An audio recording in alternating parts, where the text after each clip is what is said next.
Hello YouTube, BlueMatona here, and welcome to this episode of Game Guides, where we're going to be looking at the advantages and disadvantages of using normal arrows or fire arrows in Rome Total War. So I'm going to take a break from the Walls videos for this week. I'll pick up again with those in the future, but I thought I'd just change it up and get a kind of a different topic out there. And I think this is a pretty useful one, because honestly, in my entire history playing this game, I always used fire arrows just because I thought they looked better. I really didn't know which one was superior to the other in certain situations, and based my decision on which one to use just solely on how good it looked during a battle. I thought fire arrows looked really cool flying through the sky, and I used them because of that. But obviously, that's not always the right decision, so we're going to go ahead and take a look at what is the right decision in different situations now.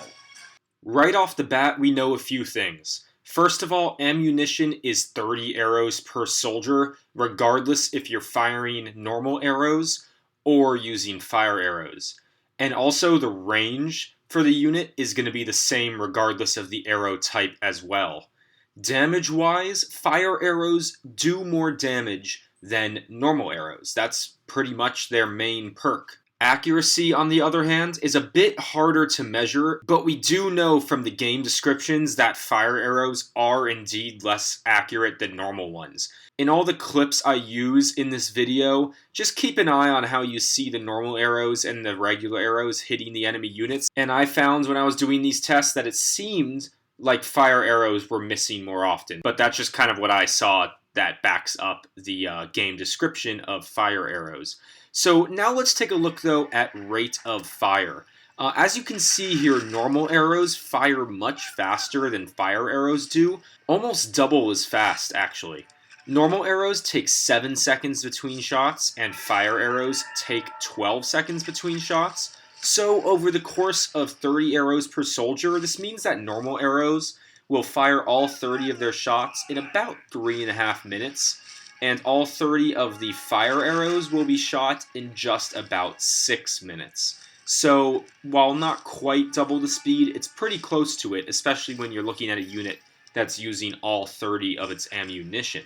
Fire arrows do have a pretty significant advantage, though, in that they have a morale effect on enemy units that normal arrows don't. So, the enemy morale is going to be sapped a lot quicker when you use fire arrows, causing the unit to rout faster, either from the arrows or after you get into a melee combat with it. This fire arrow effect also causes elephant units and scythe chariots to run amok, which is incredibly valuable and makes them kill their own army's units as they run randomly around the battle map. Normal arrows don't have this effect, so that's a hugely valuable attribute of fire arrows. In siege situations, fire arrows and normal arrows both have their advantages. Fire arrows probably have the more significance, though, in that they can destroy enemy siege works, which normal arrows don't damage when fired upon.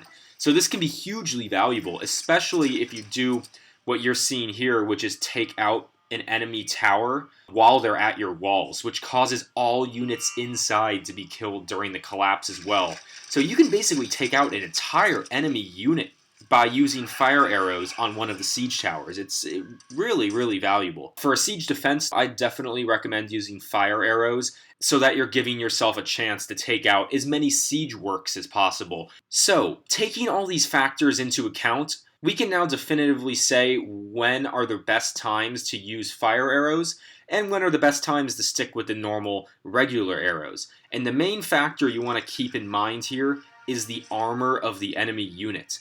As you can see here, against a low armored unit, in this case Carthage's Iberian infantry, normal arrows and their superior rate of fire take the unit out really quickly, compared to fire arrows which don't kill enough soldiers because of the slower rate of fire and also the less accuracy. So the unit routs when the normal arrows are firing at it, but when fire arrows are firing at it, it makes it to the troops and then easily beats them in a melee fight.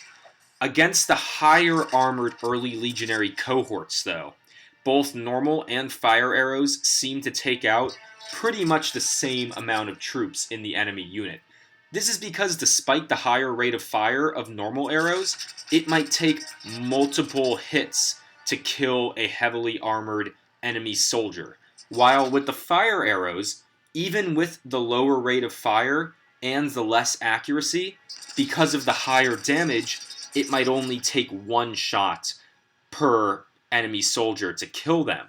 Therefore, the difference in rate of fire and accuracy is pretty much negated because the armor of the enemy unit's high enough that it will die in one hit from a fire arrow, but 2 hits from a normal arrow.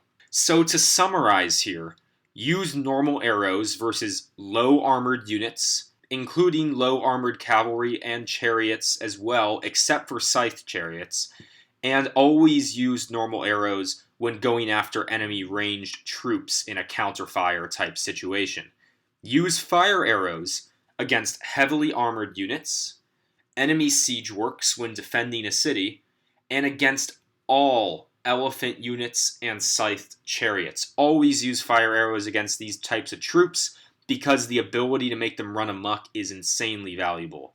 Also, of course, use your fire arrows when you want to sap morale. Maybe if you're in a heated infantry combat situation or the enemy is close to routing and you just want to finish them off, fire arrows can do enough morale damage to just push them over the edge and win you the fight. And finally, use fire arrows when you want to see the barrage of arrows flying through the sky at your enemy. They obviously look cooler, so if you're in a lopsided fight, maybe just disregard all of this and use your fire arrows because, you know what, it looks cool. So, thanks everyone for watching. I hope you enjoyed the video, and if you have any other opinions on which arrow type to use, let me know in the comments down below. Please remember to like, favorite, comment, and subscribe as always, and I look forward to seeing you in the next video.